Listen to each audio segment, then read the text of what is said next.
Hello beautiful people, বাবার বাড়ি এসেছি। বাবার বাড়িতে অনেকগুলো মরিচ গাছ লাগিয়েছে আমার মা। সেখানে এক এক গাছে এক এক ধরনের মরিচগুলো খেতে অনেক অনেক মজা। যেরকম মজা সেরকম অনেক ঝাল। দেখেন এক একটা মরিচ গাছে কি পরিমাণ মরিচ ধরেছে।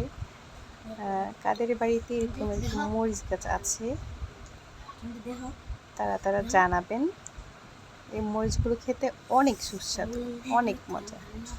Thank you.